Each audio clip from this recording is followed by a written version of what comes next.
Bueno, y antes de avanzar, quiero darle la bienvenida a nuestra anfitriona que nos hizo esta cordial invitación, que nos pueda acompañar para hablar un poco del lugar donde nos encontramos, que me hace meterme de momentos dentro de Piratas del Caribe. Me encanta el concepto. Está con nosotros Sofía Calomarquis y que muy amablemente nos recibió desde temprano. Nos dice, ¿qué quieren? ¿Qué desean? ¿Cómo les puedo servir aquí? Mejor atendidos no podemos estar, así que gracias por acompañarnos y por hacernos esta invitación en Relax.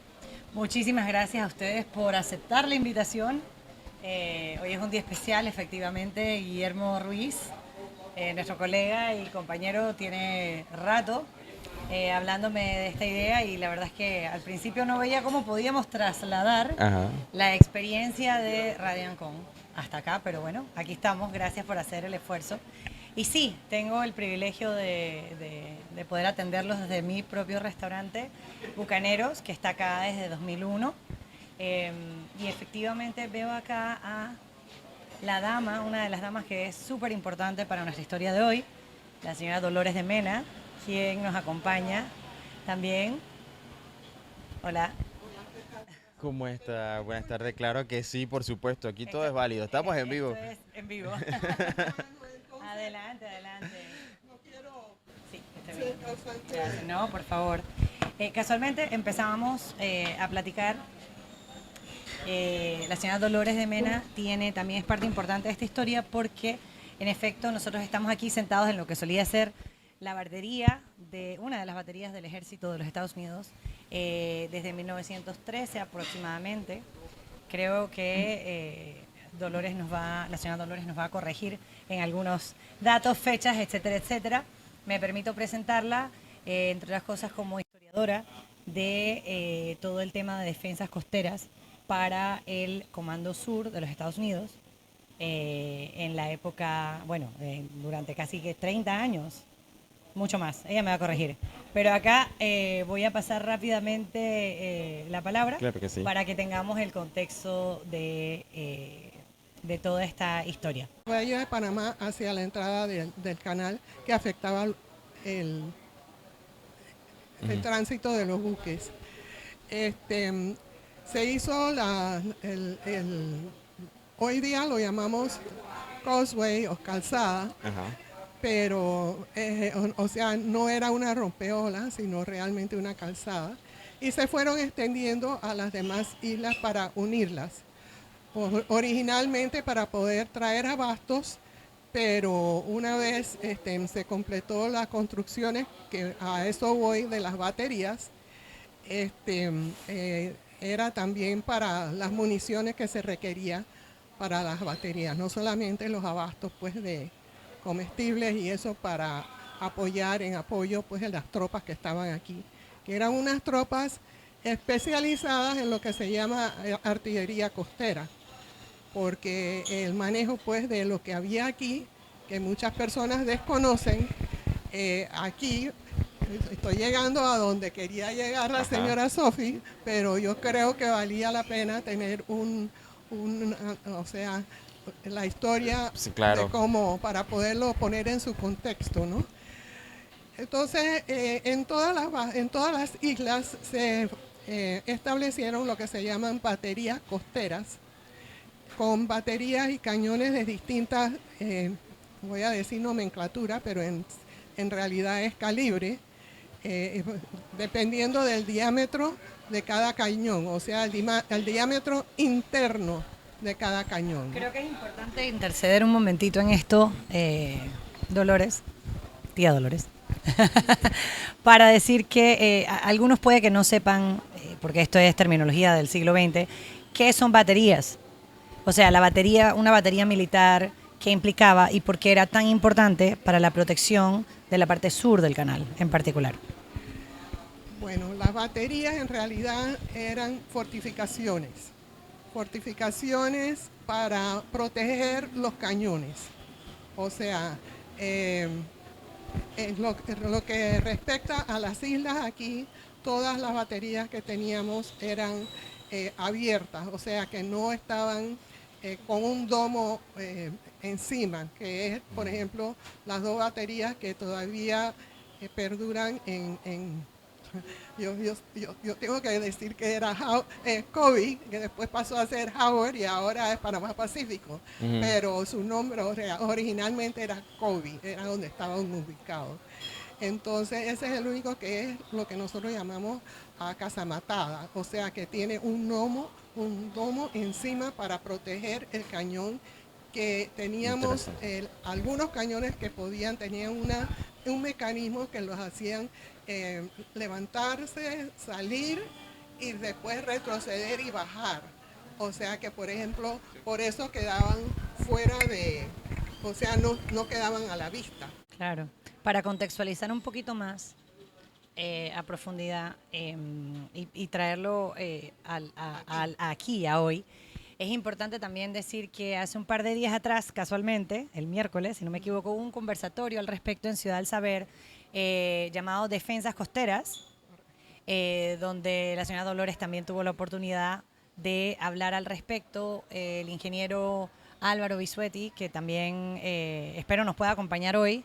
Bueno, casualmente están en otra entrevista. Ah, bueno, están muy cotizados ahorita mismo, pero efectivamente una de las cosas que la sorprendió, me comentaba, es ver la cantidad de gente que vino, porque existe una iniciativa ciudadana que busca rescatar todo esto que podemos considerar un tesoro nacional, parte de nuestra historia, parte del legado que nos dejó esa cultura norteamericana en Panamá por más de 100 años. eh, para que lo que son historiadores, guías, ingenieros, arquitectos, personas como mi tía Dolores, que ha estado involucrada en esta historia desde el principio o gran parte de su vida, puedan contar y podamos todos ser partícipes de eso. Y definitivamente que acá desde Bucaneros pues nos sumamos a esa iniciativa. Obviamente estamos en uno de los enclaves turísticos de dos de los más grandes, de los únicos en Ciudad de Panamá, que son el área de Amador e igualmente la zona del Casco Antiguo. Son dos animales diferentes, son dos situaciones diferentes, son dos momentos históricos diferentes, pero no menos importantes. Entonces, precisamente por eso lo traemos a colación aquí ahora, como que las estrellas se alinearon un poquito. Estamos en un momento también a escasos 2 meses, menos de 2 meses, para que inicie la temporada alta turística con precisamente los cruceros, y una de las cosas que nos interesa tocar en el programa es precisamente la importancia y el valor de esta zona de cara a ese momento turístico, ese momento en el calendario, y más allá de eso, más allá de pensar en la venta y por supuesto en esa comercialización que nos interesa a todos, también pensar en lo que dejan, lo que se queda para estas próximas generaciones, que entiendan el valor de esa historia y que se sepa que debajo de estos cimientos y arriba, donde estamos casualmente, y ahí tía Dolores nos puede hablar un poco más, pues existen todavía, digamos, están los restos de lo que quedó, que todavía están en algunos casos casi intactos, ¿cierto? Sí, lo que está, o sea, interno a las mismas islas, eso está intacto, salvo los mecanismos, o sea, las estructuras está intacto. Lo que falta ahí son el cableado y tubería y todo lo que la gente podía cargar y llevarse, se lo llevaron. Bueno, vamos a regresar entonces ahora a las islas, cada Sí. una. Lo vamos a dejar en pausa porque son las 3:30, debemos cumplir con nuestros anunciantes, Ok. pero volvemos y seguimos contando esta historia tan interesante que nos está relatando, sobre todo para rescatar esa historia que para muchos es desconocida. Pero no se vaya, en breve seguimos con más. Y estamos de vuelta, aquí estamos en Relax, hoy en un programa sumamente especial desde Bucaneros, en la cuarta isla de esta calzada. Estamos en Flamenco, conversando con su propietaria, nos acompaña la señora Sofía, también está con nosotros la señora Dolores de Mena. Ella es historiadora del Ejército Sur. Y aquí le decía en el cambio que nos explicara un poco la diferencia entre el Ejército Sur y el Comando Sur, porque da la impresión de que es lo mismo, pero no lo son, ¿eh? Aquí había lo que era el ejército de Estados Unidos, la naval de Estados Unidos, y después de la Segunda Guerra Mundial, porque no existía previo a eso, la Fuerza Aérea de Estados Unidos. cada uno tenía su comandante o general o almirante o según el- ¿cómo se llama en español? O sea, si era cuál de los tres ramas pues de las Fuerzas Armadas.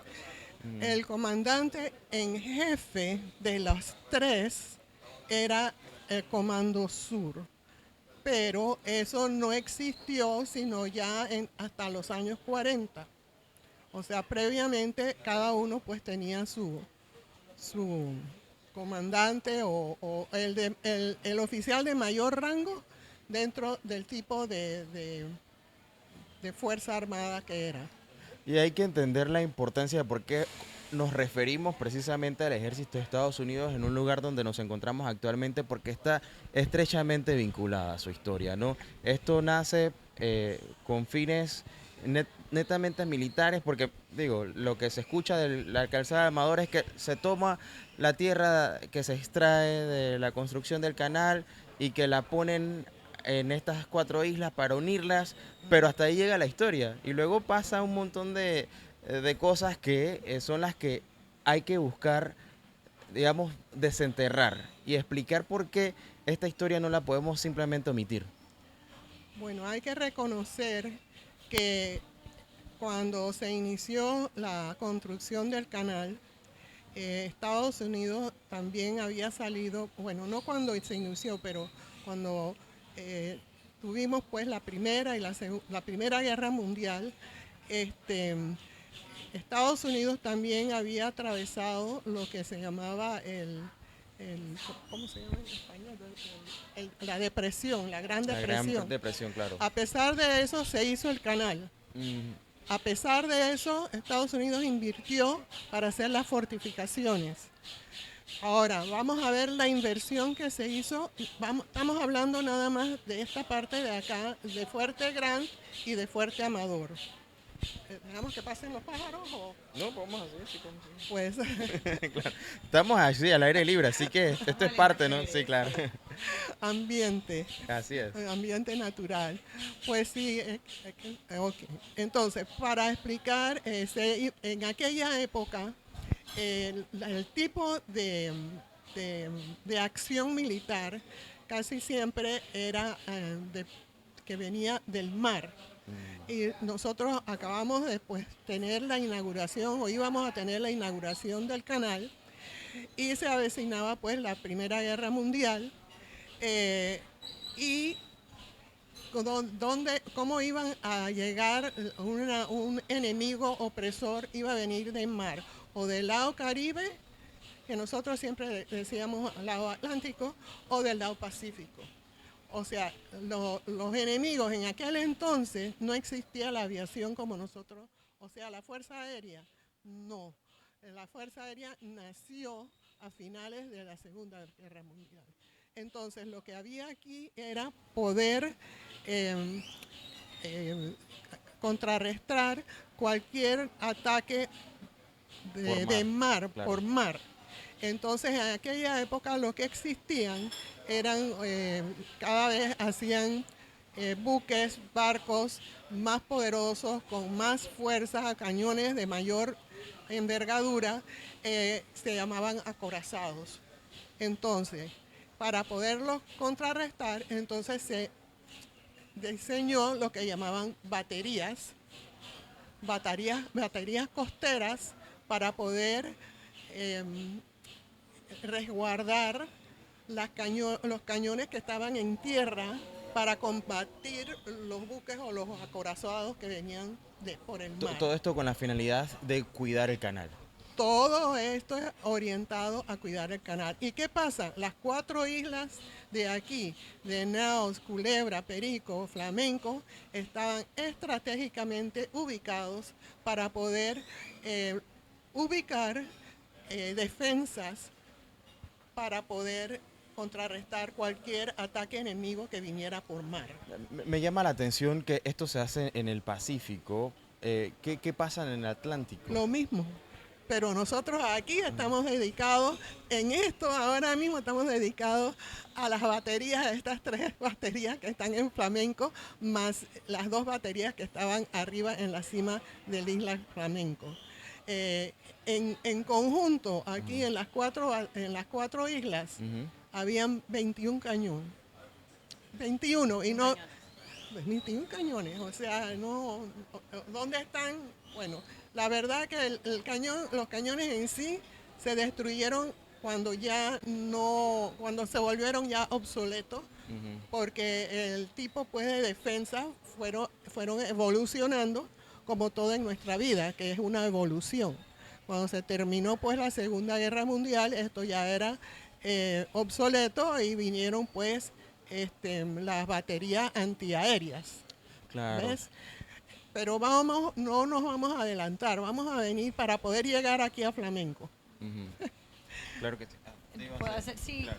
quería interceder, Dolores, con una idea primordial, que es que esta zona, históricamente, cuentan también que justo en esta isla, en la parte que está justo al frente nuestro, de ahí, alegadamente, se embarcaron Pizarro y Almagro a la conquista del Perú. Ahora, estoy segura que habrá muchos historiadores que podrán arguir eso, pero es lo que se conoce como cultura popular.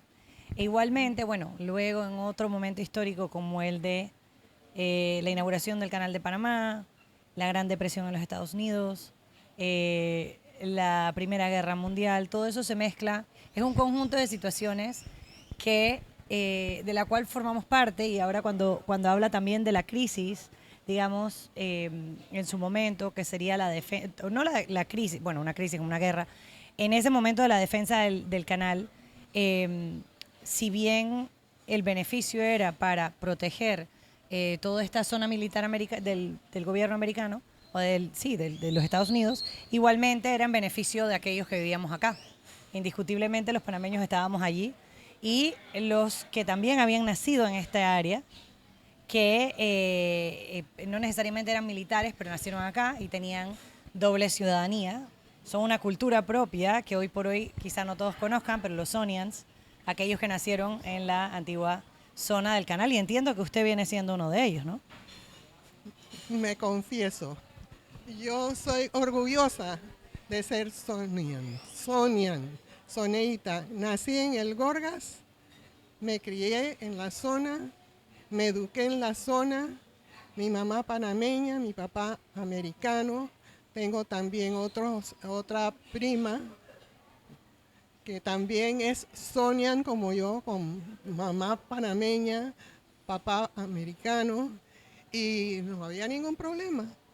O sea que yo no sé por qué hablan tan mal de los Sonians, pero yo en realidad soy una especie en vías de extinción. Eso sí es cierto. Y se, Sí, siente, porque y se siente panameña también. Claro que sí, yo por tengo supuesto, eso no- pasaporte panameña, Claro. tengo pasaporte americana, legítimamente los dos. Que es un tema que, claro, la historia lo juzga de formas distintas y creo que no es Exacto. justa al final No. tampoco, y es válido escuchar todas las voces y esa vida que se desarrolló, que al final se hizo bastante lejos de Estados Unidos o de la parte Exacto. federal, y que pues tenía sus matices y su identidad bien marcada en Panamá. Exacto. O sea, Hola, ¿cómo están? Me colé en el programa de Magdiel. Me colé en el programa de Magdiel. No, quiero mandarle un saludo a mis dos muy buenas amigas. Eran Sonians. Son Sonians, porque viven aquí en Panamá. Y sí, o sea, son panameños y norteamericanos y aportaron muchísimo como todos los Sonians, ¿eh? Lo que pasa es que ese tema de Sonians primero fue muy despectivo, pero ya es parte de nuestra cultura. Y los que son Sonians lo llevan con mucho orgullo, como dice usted. Ahora, yo le quería preguntar, para salirme de la colada esta que me he metido aquí, y agradeciendo a Sofi, que vamos a seguir viniendo, Sofi. Yo no sé qué vas a hacer, pero ahora sí, adelante, vamos a hacer de ocupas aquí de vez en cuando. Y está muy bonito, por cierto, Bucaneros aquí en Amador. Así que vengan, que y hay un solazo bestial. Así que una buena cervecita aquí con un buen platillo ustedes saben, ¿no? De cosas del mar. Esto a esta hora, no sé, es como para quedarse hasta las 7, 8 de la noche. Pero bueno, a lo que le iba a preguntar, ¿sabe? Yo he estudiado bastante el tema. He visto fotos de esto por aquí en 1902, 3, que era antes de lo que se fue primero Fort Amador y luego Fort Grant, que son estas dos islas. Primero fue Fort Grant y después Fort Amador. Sí, pero estas dos son Fort Grant, ¿no? Las cuatro, todo esto era Fort Grant. Y en un momento No, pero dado- yo tenía entendido que eran la mitad y la mitad. No. No. ¿Y qué era Fort Amador? Bueno, es que se perdió la primera parte. No, pero sí me gustaría que lo dijeran. Sí, por favor. Sí, o sea, ok. Bueno, aquí teníamos, o sea, recortado. Fort Grant eran las 4 islas y Fort Amador, tierra firme. Claro. Eso es lo más fácil. Claro. Al final de la película, ya después, todo, a través del tiempo, todo se ha reconocido como Amador, ya ni siquiera Fuerte. Bueno, ya esto revirtió en el año 1996. Así es que Pero digo, le todo es pregunto, Amador. yo he visto fotos recientes de las estructuras allá arriba y están intactas. Y A eso la vamos. pregunta es a quién hay que preguntarle para poder hacer algo ahí, porque yo he oído hablar del turismo militar en Estados Unidos, que es muy, muy popular.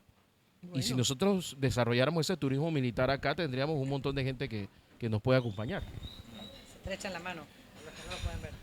Me voy. Ese es. Realmente no tiene que ser turismo militar, sino realmente turismo per se. Es lo que estamos tratando, es de despertar la conciencia de lo que nos estamos perdiendo, o sea, no se está aprovechando material que hay aquí turísticamente como se hacen en otros países. Voy específicamente, por ejemplo, en Lima, Perú, si vas a la cinta, bueno, la carretera costera de Lima, no sé cómo, no me acuerdo cómo se llama, ahí tienen sus cañones, o sea, todo muy, muy bonito, expuesto, accesible, muy fácil. Vas a Barbados, igual. Vas ¿cuál es el otro por acá? Bermuda, también, orgulloso. Vamos a ir por allá, por el Pacífico. Manila estaba tan orgulloso de uno de sus baterías que quedaba en el centro de la ciudad, que lo están reconstruyendo totalmente y queda en el centro de la ciudad. O sea, y aquí más bien no lo hemos sabido aprovechar. Hubo un punto dentro de la historia reciente en donde parece que se omite todo lo que sucedió inmediatamente después que se empieza a dar la reversión.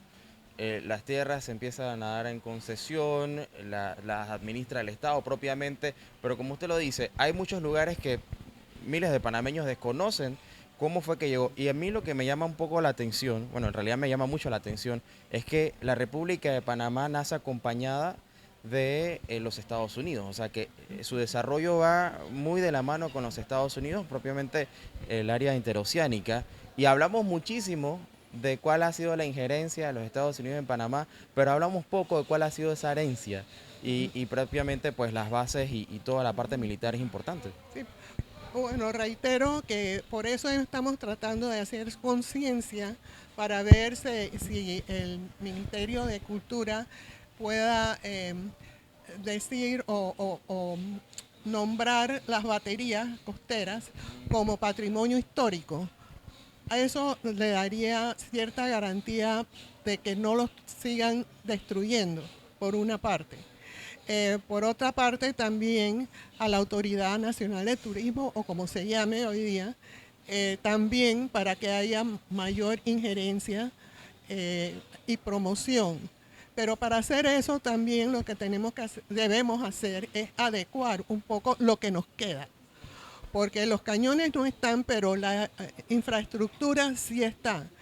Lo que es impresionante es detrás de esto, adentro del cerro, todo eso está lleno de pasillos, de cuartos, de escaleras, hasta elevador, para poder, o sea, es un condominio interno de la loma, o sea, no sé si le dicen. Que nadie está utilizando, claro. Pero me llama la atención lo que comentaba Guillermo hace un momento. O sea, nadie puede ingresar o... Bueno, lo tienen más o menos un poquito hacia lo loco, no. Claro. Sí hay una parte, tú sabes más cómo... Voy a hablar un poquito de eso. No soy experta en el tema, pero como nosotros acá somos parte de un contexto también, es importante aclarar, cuando en 1999 retornan todo lo que solía ser parte del gobierno de los Estados Unidos, estas tierras, que las llamarían áreas revertidas, y por ende la agencia panameña que se encargaría de esto sería la ARI, que eventualmente, entiendo, fue absorbido por el Ministerio de Economía, el MEF, y hoy por hoy es la UABR, que se encarga de la administración de todos estos espacios, de todas estas tierras que fueron las antiguas bases militares. Acá, en Amador, o sea, todo lo que es Amador ahora, Clayton, Howard, lo que era Kobe también, que ahora es parte de eso, Panamá Pacífico, Sherman, gracias. Todo eso obviamente pasa al Estado panameño y se entrega en concesiones para convertirlo en concesiones comerciales, para comercializar. Obviamente, Panamá recibía por primera vez algo como esto y yo creo que era un poquito difícil de saber cómo iba a salir, o sea, qué iban a hacer con todo esto. No teníamos un ejército militar tampoco. Entonces, se da, y la zona de Amador, que es la que nos compete aquí precisamente, y de repente se convierte en uno de los enclaves turísticos de la ciudad. Y ahí se empieza a desarrollar. Son algo así como 9 concesionarios que mantienen las concesiones, y es a ellos a los que nos debemos. En la parte de nosotros, por ejemplo, rentamos, alquilamos todos los que estamos acá desde hace muchos años, desde hace 24 años, y son ellos los que llevan esa gestión directa con el gobierno. Fueron ellos los que primeramente invirtieron para adecuar las instalaciones.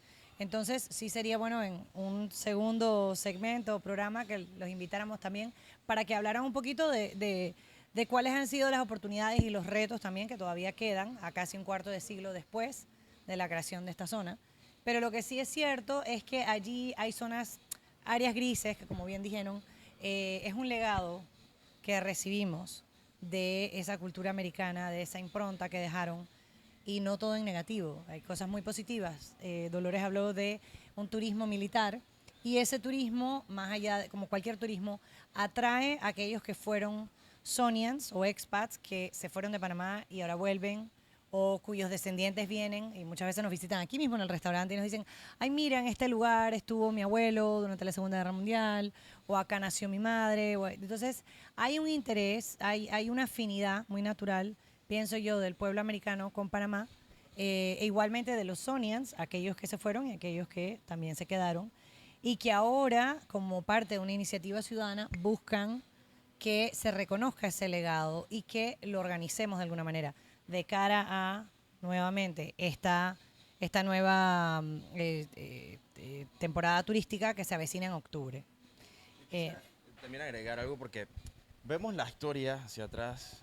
Bueno, el continente americano ha recibido inmigración durante los últimos 500 años de todas partes del mundo, y rescatamos nuestra historia desde la llegada de los europeos hasta luego la construcción o el intento de construcción de los franceses del Canal de Panamá, luego, bueno, antes de eso el ferrocarril interoceánico, y siempre hubo pues movimiento, ¿no? Y para nosotros es parte del legado histórico. Pero en este punto me llama mucho la atención que parece que como que empezamos a hacer divisiones y como que todavía sentimos que no es nuestro, y es lo que quería rescatar, porque esto para cualquiera es llamativo. Cuando empezamos a ver la historia y todo lo que implica, sobre todo en protección, hablábamos de Primera y Segunda Guerra Mundial, Panamá no participó directamente porque, digo, lo que teníamos como ejército no era como tal un ejército, pero sí estábamos en el ojo de la tormenta. Tenían quien los defendiera. Efectivamente, pero estuvo en nuestro territorio. Entonces,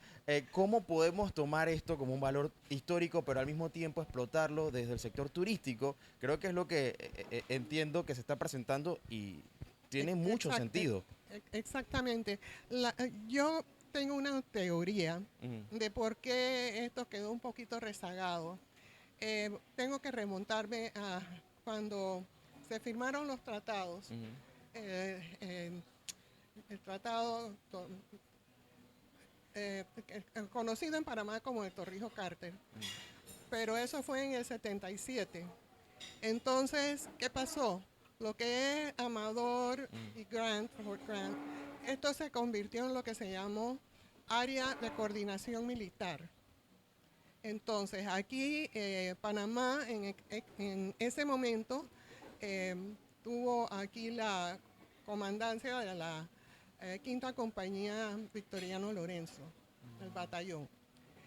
También aquí, especialmente donde estamos en Flamenco, es SAT, o sea, la unidad de espionaje y turismo, y terrorismo, anti todo eso de terror. mm, Y aquí, y en Perico, lo que se les decían los hombres ranas, ¿no? La escuela de hombres ranas. Entonces, aquí justo donde estamos, atrás, donde están los que han convertido pues ahora en almacenes que están vacíos y más para adentro las instalaciones internas que estábamos hablando, funcionó parte de donde estaban los prisioneros en aquella época.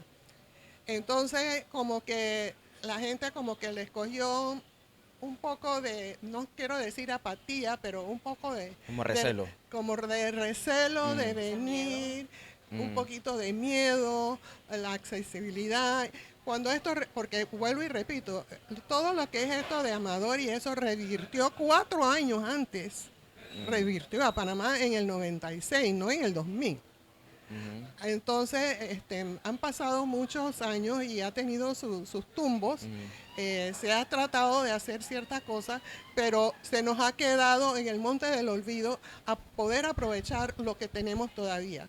Lo que queremos es hacer conciencia de que eso se conserve, que no lo, o sea, no lo, o sea que Que no se pierda, no se que desaparezca, que no es se descuide.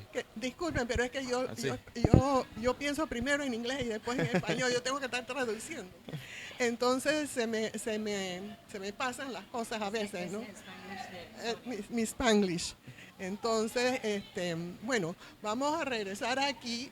Quiero darte una cuña de lo que era esto. Aquí teníamos, o sea, 3 baterías, pero eran morteros. No era el tipo de cañón que había allá arriba, ni el bebé, como le digo yo, el de Perico, porque el cañón de Perico era único. O sea, era uno solo. Y eso era, bueno, yo le expliqué, 130 una cosa monstruosa. Acá arriba teníamos 2 baterías con los rifles de 14 pulgadas, o sea, el diámetro interno del cañón era el calibre, pues, de 14 pulgadas, así que Bastante te puedes grande. imaginar los proyectiles que se lanzaban de Perico y de aquí eran de mi tamaño. Wow. No te voy a decir cuántas libras, sí te puedo decir cuántas libras, pero ahora mismo no me... O sea, hay que respetar. Cuando esas cosas se disparaban, todo vibraba, o sea, pero las estructuras tienen un espesor y está hecho, o sea, de un cemento especial. No es el cemento de nuestros condominios de hoy día. No, esto es un cemento que tú no le puedes ni meter un mazo. O sea, el reto queda ahí. Sí, se rompe el mazo. No sé si nos vamos al cambio comercial. llama mucho la atención que el que escuche en este momento la entrevista dirá, caramba, yo no sabía eso y quisiera ir. La pregunta es cómo lo hace, ¿no? Porque no se ha, digamos, aprovechado estos elementos históricos para poder, incluso nosotros como nacionales, conocer nuestra historia. Ahora, ¿cuánto más se pudiera aprovechar para el extranjero que justo aquí, caminando, tenemos un puerto de crucero que espera dentro de 2 meses recibir a eh, miles de visitantes? Así que esto lo vamos a seguir en la siguiente hora. Vamos al cambio y ya regresamos con más de Relax.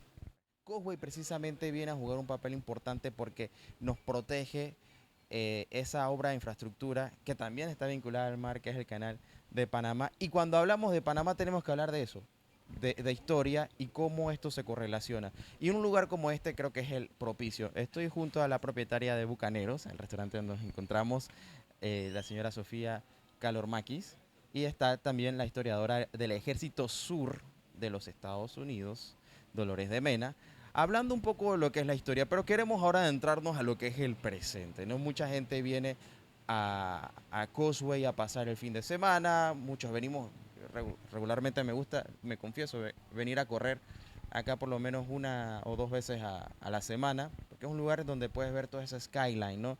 Y la gente a veces mira todo el panorama y se queda impresionado y esto de alguna manera empieza a restarle a la historia que sin duda no es menor, la historia que esto envuelve. Ahora hablemos un poco de cómo se puede aprovechar, porque aquí tengo un puerto de cruceros que recién acaba de abrir y que espera dentro de 2 meses recibir a miles de pasajeros. Y que lleguen y no solamente se queden con las vistas, hay cosas que hay que empezar a explorar, Sofía. Sí, claro. Gracias, Mac. Bueno, lo primero es que sí, estamos en un enclave turístico, uno de dos, de los más grandes de Ciudad Capital.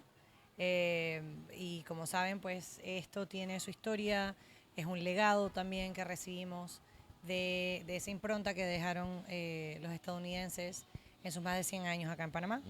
Hay que decirlo, y de hecho, cuando vienen caminando, corriendo, en todas estas actividades, pues pueden ver algunos de los paneles que entiendo el Smithsonian, el Biomuseo y la Embajada Americana pusieron, colocaron como un tipo de campaña, también para ayudar no solamente a promover y a dar a conocer a Panamá, sino para dar a nivel turístico, sino para dar un contexto histórico, porque estamos literalmente sentados en un complejo cultural e histórico y algo que nos vincula, como bien dijiste, al mar, nos vincula a un pasado que fue lo que nos dio origen a lo que somos como república, que fue el Canal de Panamá. Y eso venía de la mano de una protección militar importante por el ejército de los Estados Unidos. Esa es una historia que es muy bonita saberla, pero más allá de dejarla enterrada en los libros de historia, que hay que dar a conocer de cara precisamente a los próximos 2 meses.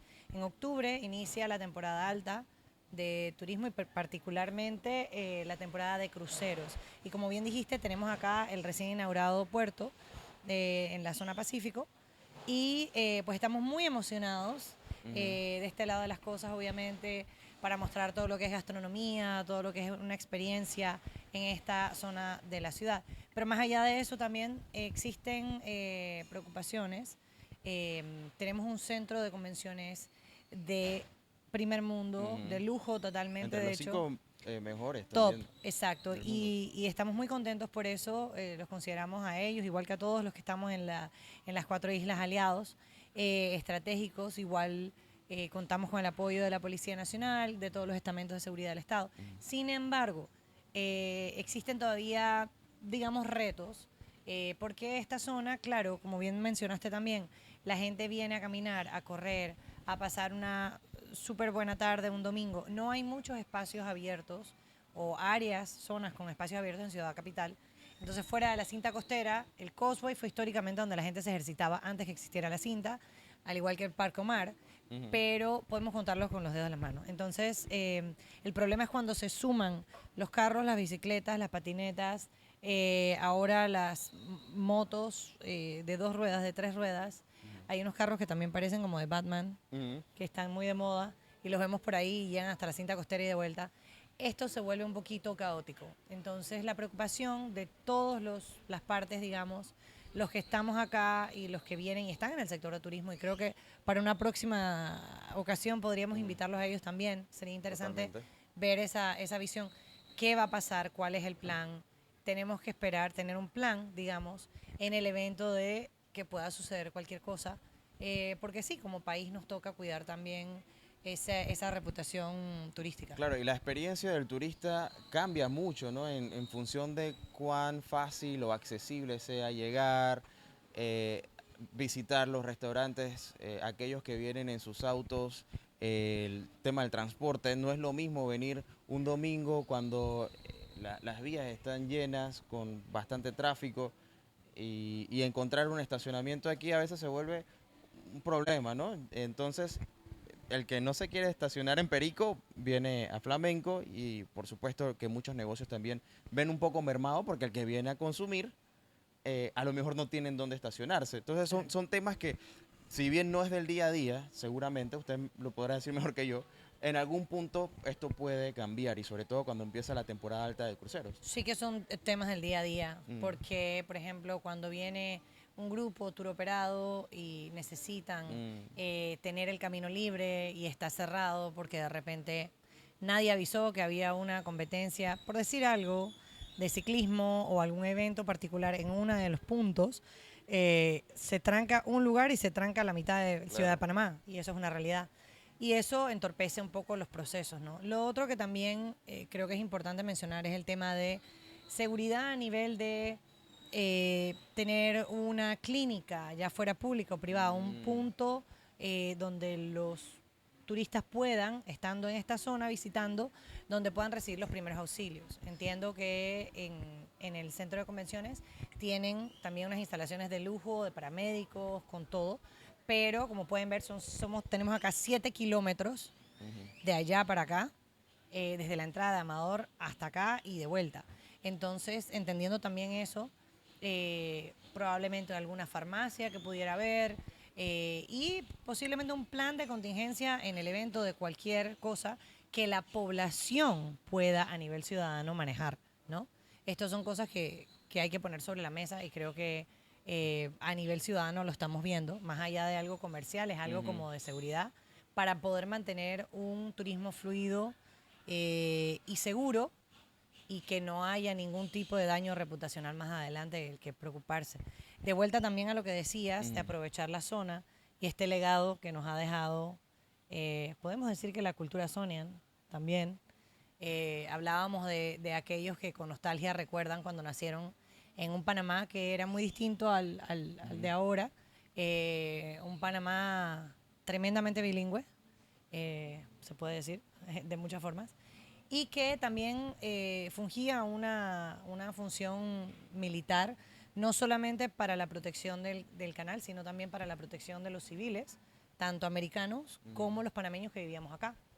Y bueno, esa parte de la historia que ha quedado literalmente enterrada en estas costas donde existe todavía la infraestructura de defensa, y era lo que la señora Dolores de Mena nos explicaba, la iniciativa que hay a nivel ciudadano y el interés que hay de parte de la ciudadanía panameña, no solamente la Sonia, sino todos, de poder rescatar y dar a conocer estos lugares, ¿no? Lo que le llaman las baterías del antiguo ejército militar americano. Claro, y también destacar, ¿no? Esa influencia que llega todavía, recuerdo, soy de esos noventeros que tuve la oportunidad de ver muy chiquito todavía Canal 8 cuando existía. Y me gustaba y creo que hubo una influencia tanto dentro como fuera también de la zona.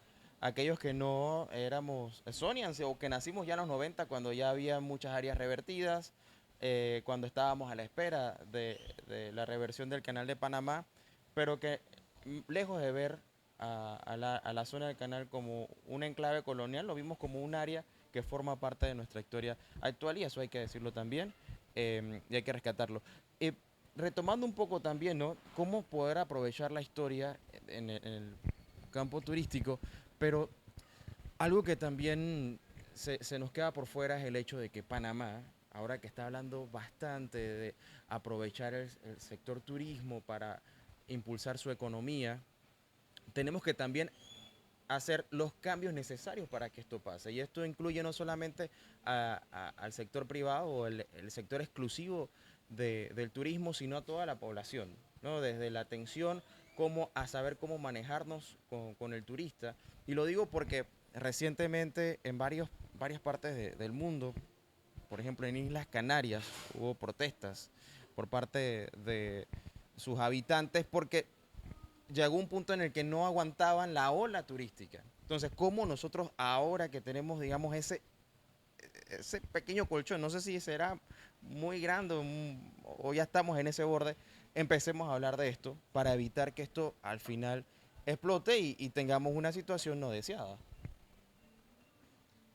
Claro, perdón, yo iba a brindar el micrófono a la señora Dolores, pero sí creo que es importante entender el contexto, por ejemplo, Canarias, España, algunos países del sur de Europa, precisamente porque vieron que ellos tienen tesoros culturales, nacionales, arqueológicos, turísticos, y también entienden de que todo tiene un tope, digamos, y de alguna manera el turismo a ellos mismos se les ha salido de las manos, de manera que los mismos locales, los habitantes de esas áreas, los residentes, ya no pueden acceder a ciertas playas, a ciertos sitios arqueológicos, porque se le da prioridad a los turistas. No creo que Panamá está en ese nivel todavía.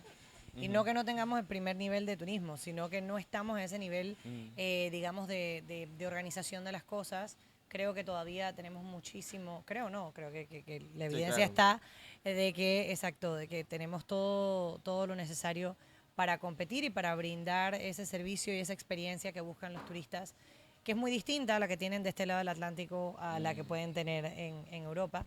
Y de vuelta a lo de aprovechar lo que tenemos y lo que desconocemos, Ujú, eso es algo que los europeos sí tienen, conocen esa ujú. historia, esa arqueología, digamos, esa parte cultural que a veces nosotros, por X o Y motivo, hemos perdido. Y tú hablabas de esos últimos años, de la presencia norteamericana en Panamá, digamos, como ejército, y ese desfase, quizá tú que naciste y creciste en los 90 no tuviste o pudiste ver algo de eso, la Ujú. gente que nació después ni siquiera tuvo oportunidad de verlo. Entonces así es como tocamos base de nuevo con la señora Dolores Ujú. para que hablemos precisamente de algunas de las sugerencias que se han dado en ese sentido para este rescate de ese legado histórico, cultural y militar. Bueno, quisiera señalar que no nos tenemos que enfocar nada más en lo que hay en el sector Pacífico. Igualito lo tenemos, bueno, no igualito, pero Ujú. tenemos baterías hablando precisa, o sea, concentrándome nada más en cuanto a las baterías costeras. Hay en el sector Atlántico, igual de cantidad, también, todas abandonadas y, o sea, perdiéndose cuando nosotros podemos, en Sherman, por ejemplo, aquí hay varias, rescatarlas y entonces aprovechar un turismo colonial, porque tenemos Portobelo, tenemos el Castillo de San Lorenzo, Ujú. junto con las baterías costeras, porque los otros también son baterías costeras coloniales.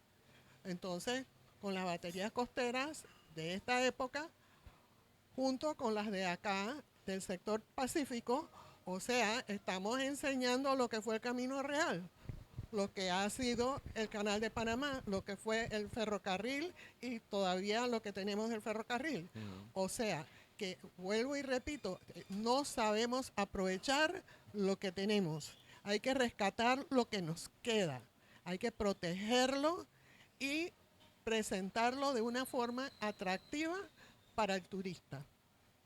Claro, son las 4:30. Tenemos que irnos a nuestro último cambio comercial. Este tema está sumamente interesante. Yo complacido de estar aquí en Isla Flamenco, compartiendo un poco de esa historia que ojalá no se entierre, porque si no la aprovechamos ahora, probablemente lo que va a pasar es que va a quedar en el olvido y como muchas otras cosas en el país no se aprovechan ni tampoco se usan en beneficio de la sociedad, que al final esto redunda en beneficio nuestro, ¿no? Así que vámonos a este último cambio y ya regresamos, no se vaya. Y estamos de regreso desde el Causeway, cuarta isla de esta interconexión, esta calzada que forma este impresionante camino que nos permite atravesar el mar. Esto es impresionante, ¿no? Porque cuando te das cuenta que realmente estás en una isla y miras hacia la bahía y miras todos esos edificios, dices, caramba, lo que es posible hacer cuando se tiene la voluntad, lo que puede hacer el hombre. Y son esas cosas que realmente que lo tengamos en un país como el nuestro, te dice, oye, no estamos en cualquier lado, o sea, estamos en un lugar que ha hecho grandes cosas, no solamente el canal. Y estoy conversando aquí con la propietaria de Bucaneros, el restaurante en donde nos encontramos, impresionante, que por ahí nuestro compañero Roberto Camaño está haciendo unas tomas. Así que si usted quiere venir esta tarde, puede pasarse por acá, la va a pasar sumamente bien en Causeway. Y nos acompaña también la historiadora Dolores de Mena, del Ejército Sur de los Estados Unidos. Hemos estado hablando un poco de la historia, también de las oportunidades, que sabemos que es un sector turístico sin duda, pero de esos retos que quedan pendientes por resolver. Y hablando un poco de la infraestructura, le pregunto a la señora Dolores de Mena, por cuántas veces se ha buscado, sobre todo, que se dé el realce, porque usted me decía, desde el 96, las áreas, este lugar donde nos encontramos fue revertido a Panamá. Y que había muchos planes y proyectos y que han tomado su tiempo, ¿no? Y que, bueno, hasta el momento estamos viendo que ya se está tomando la decisión de ponerlos en marcha, pero hay muchas cosas pendientes todavía. Bueno, realmente,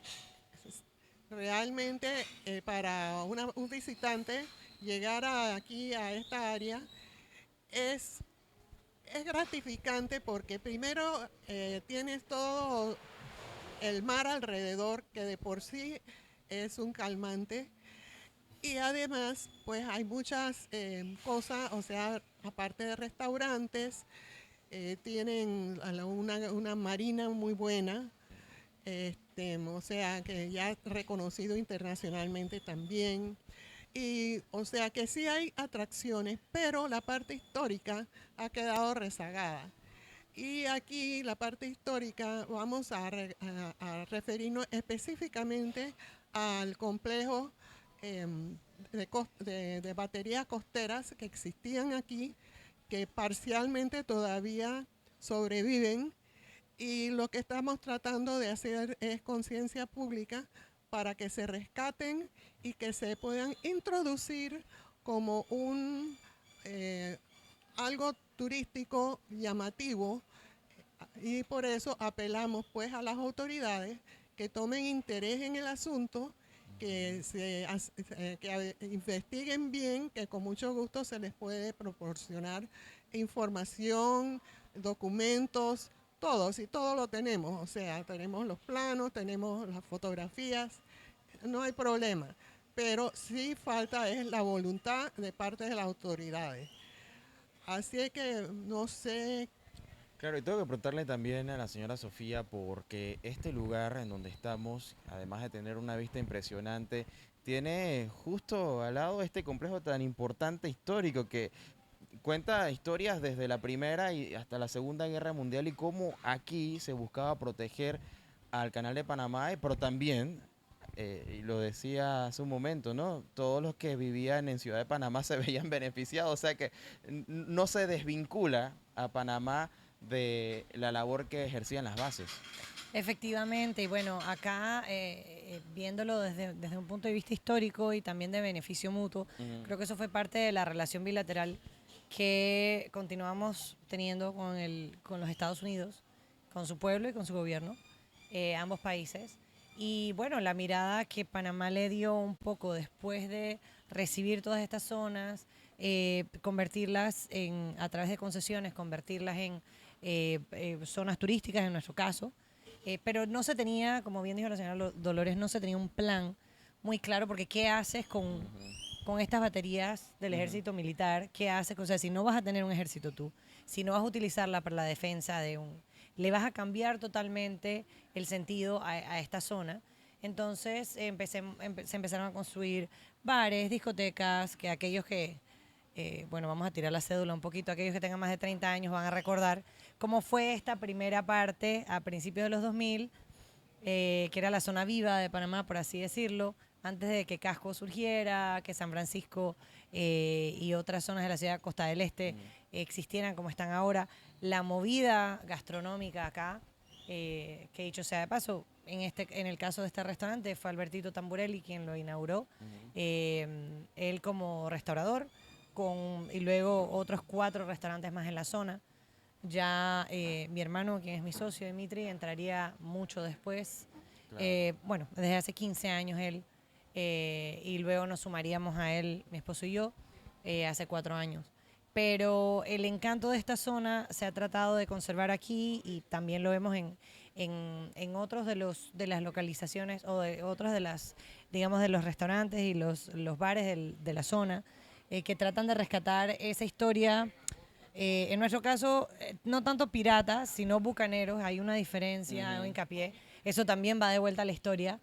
Nosotros como país siempre hemos estado en un cruce de gentes y de transacciones, digamos, como panameños. Entonces, los bucaneros eran alegadamente no exactamente piratas, sino como señores del mar, que venían, principalmente vivían en las colonias que ya se habían establecido en el Caribe y que aportaban y ayudaban tanto a los viajeros que llegaran allá.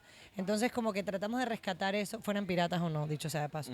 No todos eran piratas. Así que rescatamos un poquito de ese espíritu y bueno, desde hace 24 años se celebra una gastronomía internacional panameña, con mariscos, con toques. En nuestro caso, pues se ha ido incluyendo un poquito la vena de la gastronomía griega, por aquello que nosotros también venimos de una descendencia helénica, pero en realidad se ha tratado de respetar muchísimo y de conservar esos sabores, esos gustos que son los que vienen buscando los turistas. Por ejemplo, cuando hablas de una salsa picante en base a jichombo, pues por supuesto que celebramos esa herencia afrocaribeña que recibimos. Cuando hablamos Claro.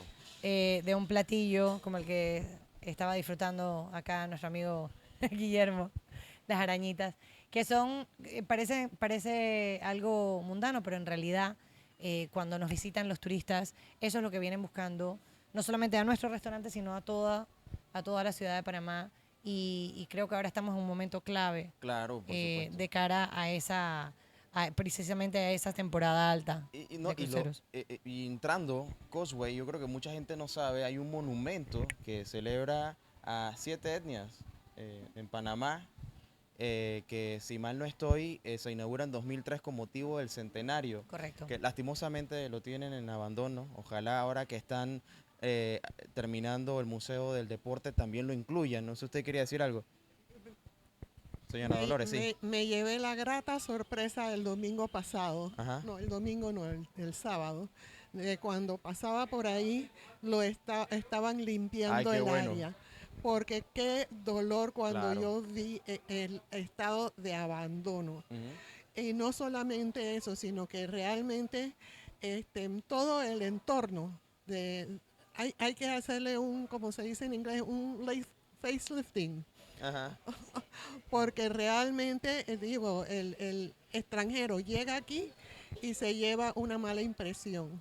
Y lo que esto representa en sí es justo lo que decía hace un momento Sofía, ese cruce intercultural que combina al aporte que han dado los griegos, los hindúes, los caribeños, los chinos, los israelíes, Creo que eran 7 etnias las que los están americanos, representadas. los estadounidenses en Panamá, e italianos, correcto, y los españoles, por supuesto, que esa herencia que nos da pues este idioma que estamos utilizando actualmente, pero lo aterrizamos quizás en una que yo pienso, y yo me voy a tomar el atrevimiento de decirlo, porque todavía hay mucho como recelo con respecto a este tema.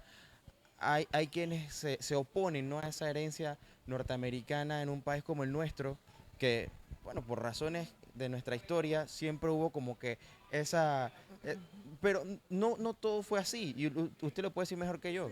No, no lo puedo decir mejor que usted, pero sí perdura ese recelo porque yo me percato de ello. Pero regresando pues a lo de la plaza de la... Ujú. Además de eso que me agradó mucho ver que lo estaban limpiando, es una gran lástima. Tenemos todo el paso alrededor, a lo largo del canal, y miras a tu izquierda y todo está lleno de maleza. Mm, Si pasas por la calle principal, o sea, yendo para Balboa, pasas ujú, enfrente de Figali, miras a la izquierda, todo está lleno de maleza. Y lo peor de eso es que mm, hay una cantidad de viviendas ujú. perdiéndose, otras estructuras en otras partes de Amador perdiéndose, las tratan de ocultar detrás de más mata y eso que no limpian a propósito para que no los Mm, vean. wow. Y todas esas infraestructuras fueron construidos a principio mira, los primeros, aquí teníamos en 1917, esos edificios todavía O sea, que eso están. pueden ser consideradas como estructuras históricas. Por favor, mira, Ajá. toda esa calle a lo largo de Figali, Ujú. donde Figali que lo tienen así, toda esa calle, esas casas fueron a principios del siglo de 19, ya te digo, 1917. Wow. Están allí, están abandonadas, pero por lo menos esas no están cubiertas de De maleza. maleza. Ujú. Pero del otro lado de la calle, todo eso está horrible y no voy a entrar en otras instalaciones del área canalera para porque digo, hay Ujú. mucha oportunidad que no se le ha aprovechado. Ujú. Aquí, no solamente regresando a nuestro objetivo de hoy Ujú. de las baterías costeras, sino muchas otras cosas que no se han podido aprovechar. Claro que la historia de, digamos, la presencia norteamericana en Panamá no redunda únicamente al hecho de la construcción del canal, sino también a todo lo demás que esto significa, toda esa infraestructura que se hizo en áreas como esta, en el Causeway, y cómo esto también puede contribuir para poder darle ese conocimiento primero al nacional, que creo que lo necesita. Panamá necesita saber que Estados Unidos no solamente era construcción del canal y armas, sino que también hubo una vida que se desarrolló y esta pues de alguna forma influyó y se cohesiona también con el panameño. Y bueno, ustedes que están panameños, yo creo como todos los que estamos aquí, siendo Sonian. Bueno, yo mencioné cuando se revirtió, o sea, no revirtió, cuando se le entregó a Panamá en 1996 el área esta de Fort Grant y Fuerte Ujú, Amador que se conocía. Pero en aquel entonces, cuando se firmó el tratado, se hizo lo que se llamó un mapa. Entonces había lo que se había designado como sitios de defensa, que mm, eso era nada más, o sea, las bases militares, las áreas de coordinación militar, que era parte de Panamá mm, y parte de Estados Unidos, y el área en el mapa era rosado, que era lo que se llamaba las áreas para operación y mantenimiento del canal, que eso era todo civil. mm. Y ahí, pues, mucha población, o sea, panameña, o sea, trabajaban en Ujú. aquella época, todavía hay algunos ahí. Bueno, nos dijeron que teníamos que entregar ahorita, pero la verdad es que queda muchísimo por conversar. Como me gusta siempre decir, es bueno quedar con esas preguntas, esa incertidumbre, porque nos invita a querer investigar y conocer más de nuestra historia. Hay historia que es reciente, pero que se está olvidando muy rápidamente y que no podemos dejar perder. Ese mensaje que quisieran dejarle a nuestra audiencia para que no pase como ha sucedido antes, que hasta que no llegó un patronato a Panamá Viejo fue que se dieron cuenta que había que guardar patrimonio de la humanidad. Aquí tenemos parte de nuestra historia todavía y que no debemos dejar perder. Ciertamente, y hay una oportunidad ahora, digo, esta zona tiene más ya de 100 años y bien podríamos en esa iniciativa ciudadana proponer a una organización como la UNESCO que se eleve Ujú. y se le dé la designación de Patrimonio Histórico Cultural de la Humanidad. tiene que hacer Panamá primero. Claro, pero Panamá, digo, sin ánimo de sonar como Ajá. muy política, pero Panamá somos todos y la iniciativa tiene que venir de la ciudadanía. También, sí, también, como dice la señora Dolores, tiene que venir también desde las autoridades y la administración actual que acaba de entrar, obviamente, pero no puede ser algo de un gobierno, tiene que ser algo a largo plazo pensando en los próximos 75 y 100 años. O sea, realmente pensando en las próximas generaciones. Claro que sí, señora Dolores. ¿Usted algo que quisiera decir? Bueno, como tocaste, Sofi, hace un tiempo atrás, bueno, hace poco, en Europa todo está conservado, todo está de primera, o sea, ellos son muy conscientes de su patrimonio. Nosotros tenemos que imitar lo bueno. Me quedo con esas palabras. Conservemos nuestra historia y nuestro patrimonio, porque es parte de lo que nos ha traído hasta aquí y lo que tenemos no es fortuito. Vino por el aporte de muchas culturas, muchos países, muchas influencias y redunda en esto, ¿no? Que hoy nos hace llamarnos Panamá. Con esto me despido. Gracias a Muchísimas Sofía gracias, Kanomaki Mac. por la invitación. Gracias a usted por esa gran explicación y docencia histórica. Hay que seguir promoviendo la historia y saber cómo llegamos acá. A mi parte, Magdiel Torres, gracias a Diego Hurtado en la cámara, también a Roberto Camaño, a Claudio Quiroz, que está allá en controles en Radio Ancon, en nuestros estudios principales en Calle 50, y a nuestro director de noticias, Guillermo Ruiz. Yo me despido de ustedes, vuelvo en 15 días, sí, me tengo que ir porque también tomo vacaciones. Con ustedes va a quedar el resto de las 2 semanas Roberto Camaño, y aquí volveremos a estar en estas tardes relax por Radio Ancon. Pásala bien.